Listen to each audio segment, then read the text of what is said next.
Good morning. It's nice to see everybody this morning. As is the custom here at Stanton Mennonite, I'd like to start with a bad joke.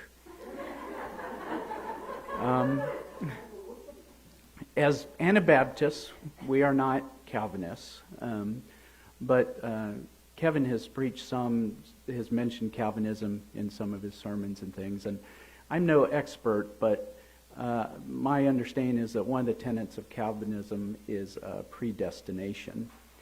And I have some patients who are Calvinists, and most of you know I'm a pediatrician. I've noticed that Calvinist babies don't ever get diaper rashes. Does anyone know why Calvinist babies don't get diaper rashes? No? No? Because they are predestined. Yeah. For those of you who haven't had young children recently, Destin is a brand of diaper rash cream there. So I'm not a pastor, I'm not a theologian, I'm not a Bible scholar. There will be no redaction criticism this morning. I really enjoy Kevin's sermons when he teaches us about a Hebrew word in 3rd Isaiah and those sorts of things, but that's not me. I don't know those things. I don't know Hebrew, I don't know Greek, I don't know Latin, except for the names of muscles and tendons that are in Latin.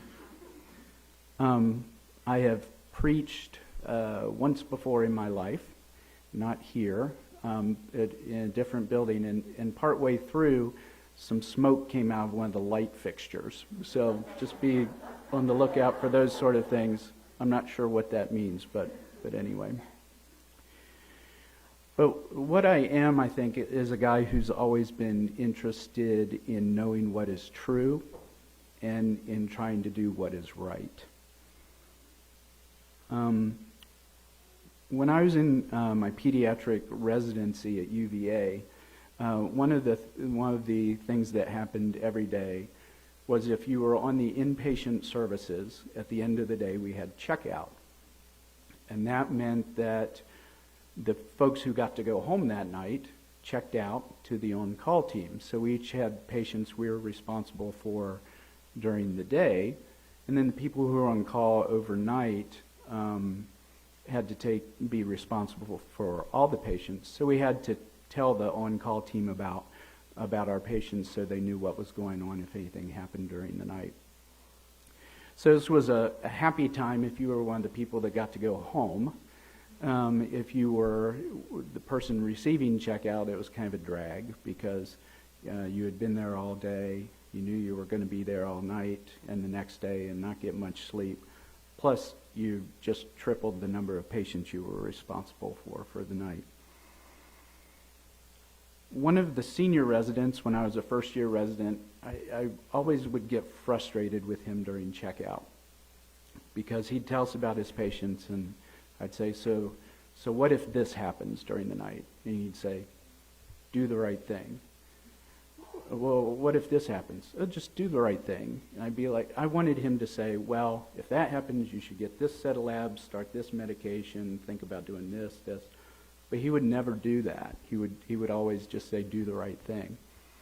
And I found that frustrating, but in retrospect, I've come to appreciate, I think what he was telling me was, Kurtis, I can't give you a recipe for every situation that might come up tonight. You need to evaluate the situation and make a decision and do the right thing. So, looking back on that, I was like, oh, that makes sense now. It was frustrating at the time. So not only with medicine, but with life in general, I've often questioned what is the right thing to do and how do we know what that is. I think it's human nature to want certainty, to know exactly what we're supposed to do. I think, we often feel like if somebody would just tell me what to do, I would do it. I think that in some ways is the appeal of fundamentalism, whether it's religious fundamentalism, Islamic, Christian, whether it's political fundamentalism on the right or the left, or even scientific fundamentalism. We just want to have our nice, tidy box. We want to know what to believe and what we're supposed to do. The problem is that life doesn't always fit into our tidy little boxes. I remember once when I was playing high school basketball, we were playing a team who had a really good scorer. And Coach told me before the game, he said, "All right, Kurtis, I don't want you to do anything tonight but keep that guy from scoring. I don't want you to think about offense. Don't worry about anything else. Just keep that guy from scoring." And I remember that being a really fun game because my objective was clear. There was no question. All I had to do was stick to that guy like glue and not let him score. And that was one of the more fun games I played. I probably didn't score the whole game myself, but because it was clear, the objective was clear from the start. I think when we read through the Gospels, we see too where the Pharisees often wanted things to be clear. They wanted set answers and rules to follow. And Jesus would often give them sort of a vague answer or a nuanced answer, or ask a question back to them, or tell them a story, because it didn't seem like he was into easy answers. For almost 30 years now, which makes me sound old, but my main identity has been as a doctor. I've always enjoyed sort of being in the action, especially when I was younger. I enjoyed working in the ICUs when I was in residency. I enjoyed doing procedures, lumbar punctures, intubations, those sorts of things. Once I got into practice, the office staff would often shunt the lacerations to me because they knew I liked to sew people up. One of my favorite things to take care of in the hospital was always diabetic ketoacidosis.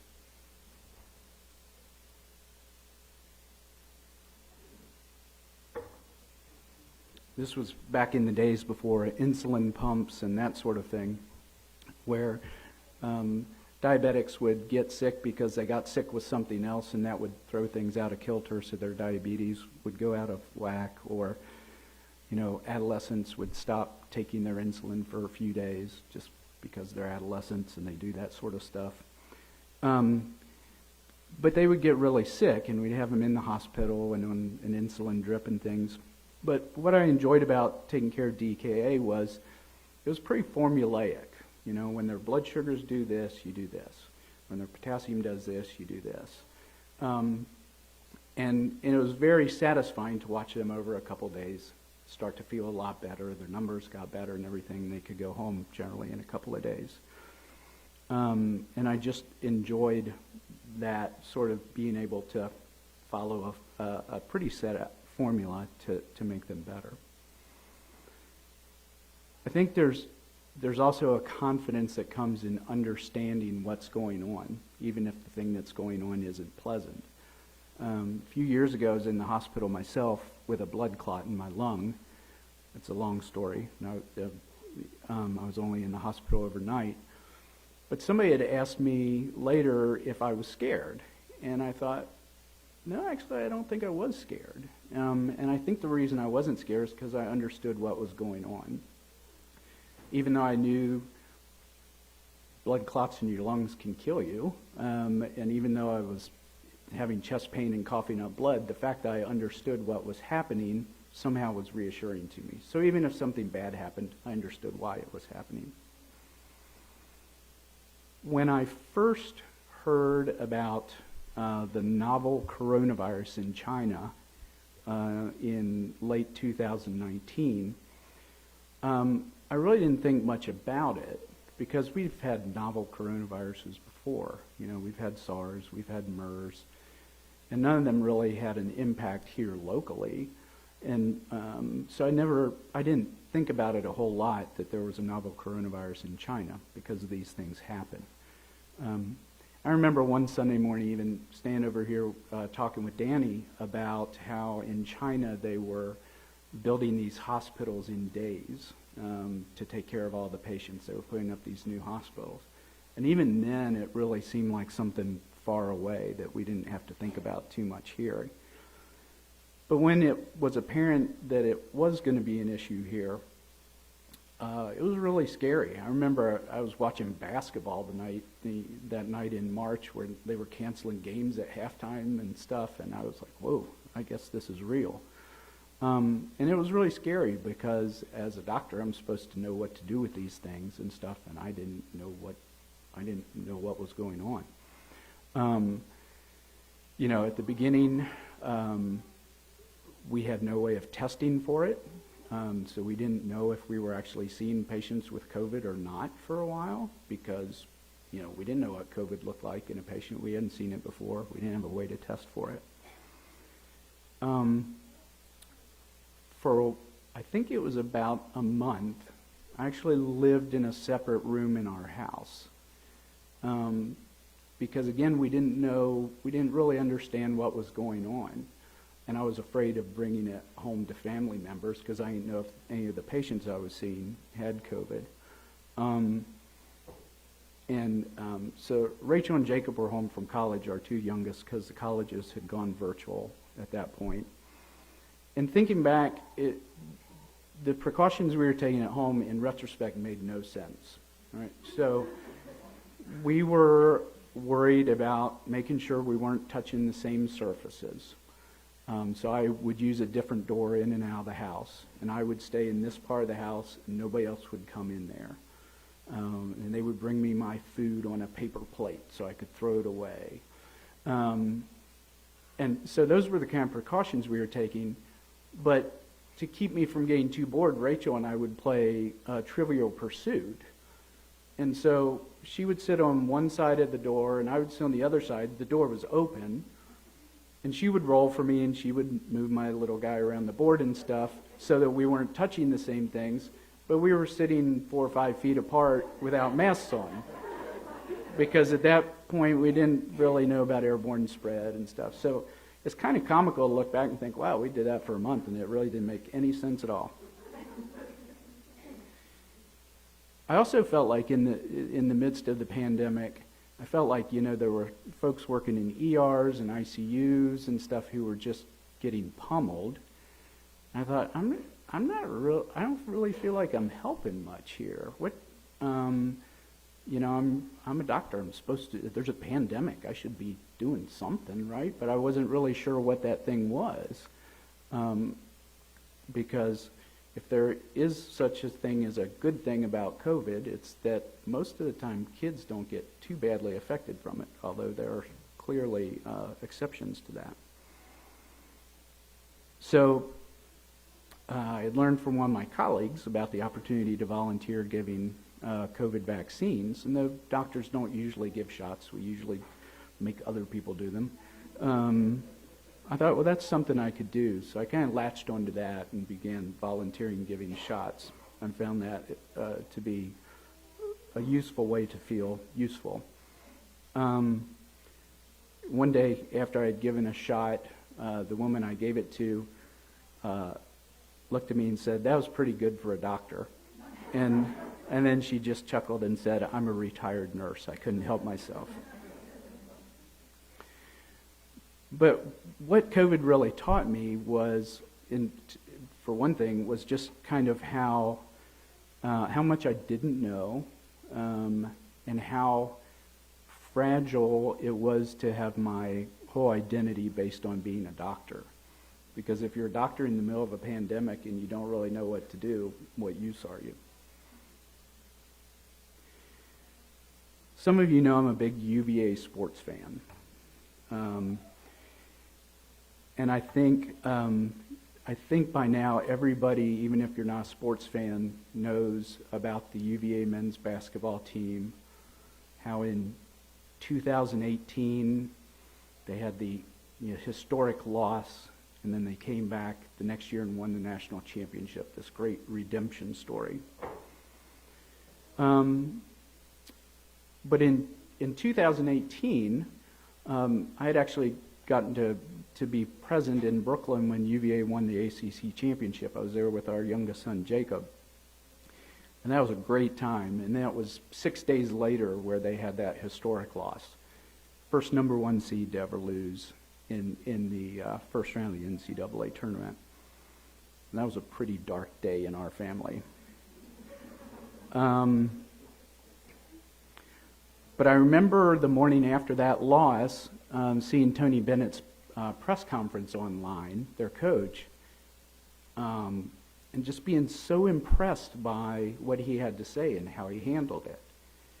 And thinking, wow, that's a guy you can cheer for, win or lose. That's a team to be proud of.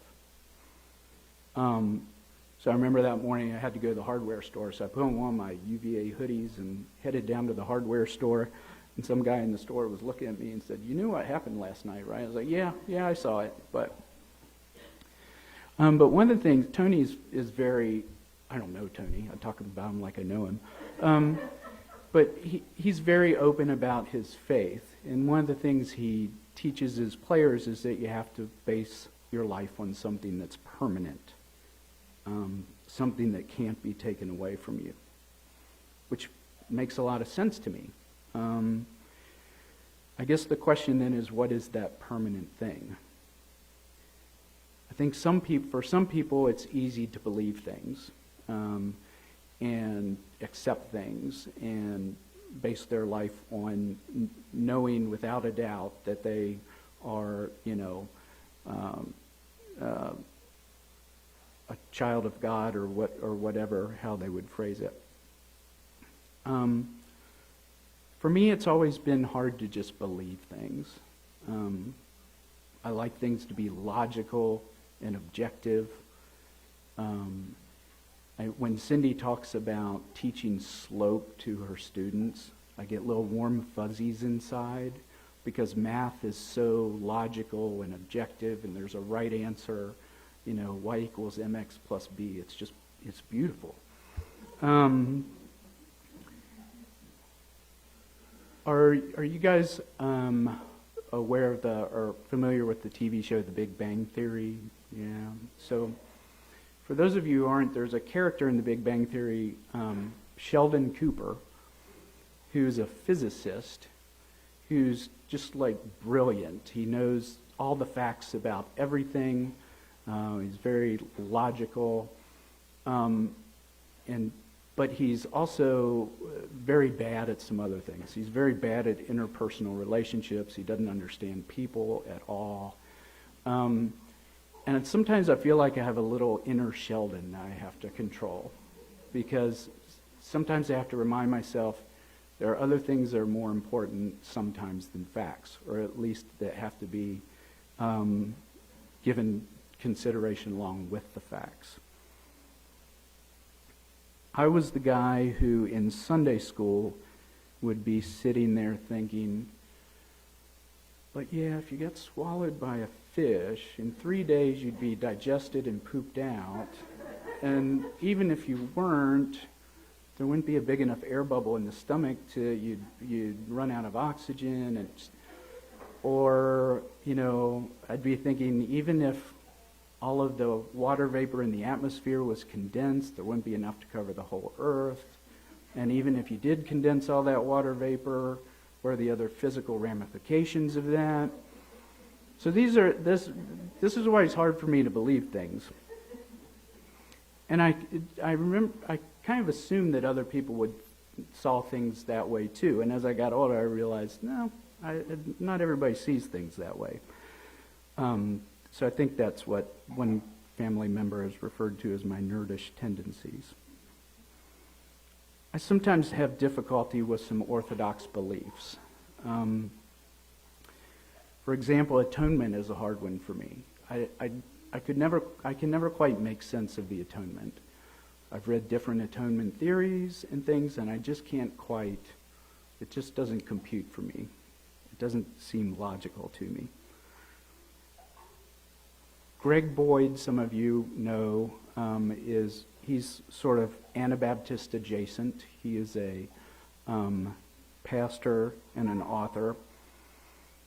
And I couldn't find it exactly, but I heard him say, or I read something he had written sometime, something to the effect that sometimes you have to commit 100% to something that you think has a 51% chance of being true.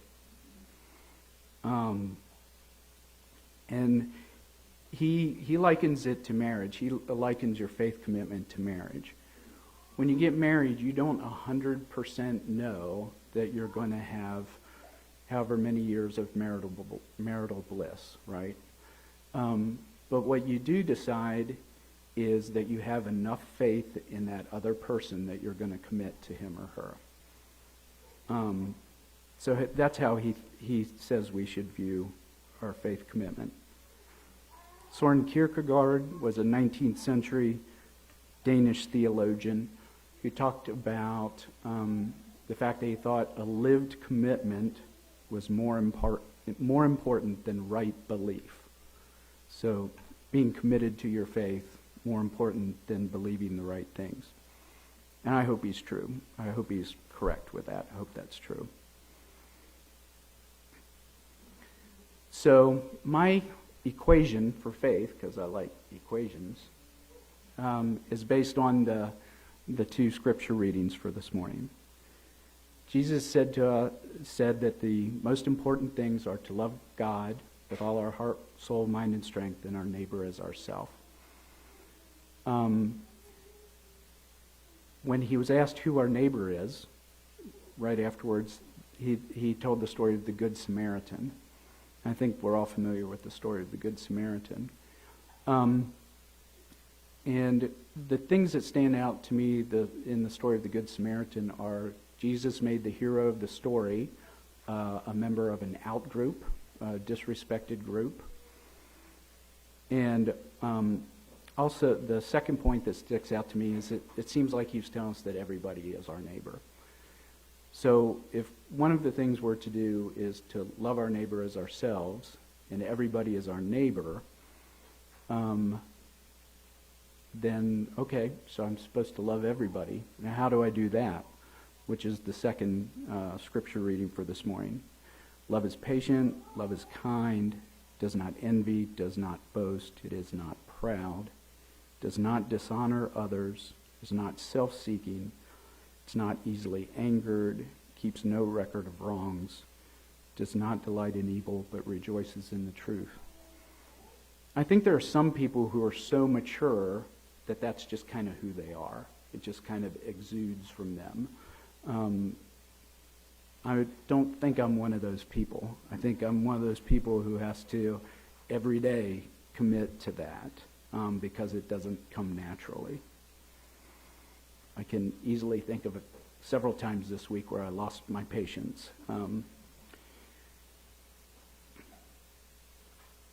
So if we take this approach to love as Paul described it in 1 Corinthians 13 and apply that to everyone, it doesn't always mean we have easy or obvious answers.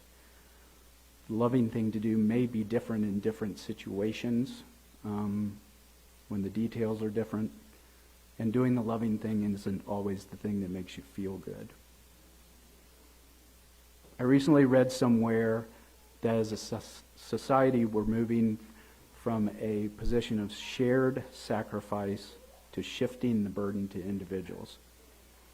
They were talking about COVID specifically in this. And I thought, okay, that's fine. Every man for himself. I'll take care of myself. I'll take care of my family. Whatever we need to do. But the more I thought about it, the more I thought, well, I think the every man for himself approach is kind of the opposite of what Jesus was teaching us here. So it'd be easier just to look out for myself and my family, but I don't think that's what we're called to do. So who am I at this point? I'm just a guy who still wants to know what's true and do what's right. And the best way I know to do that is to try my best to love God and to love my neighbors.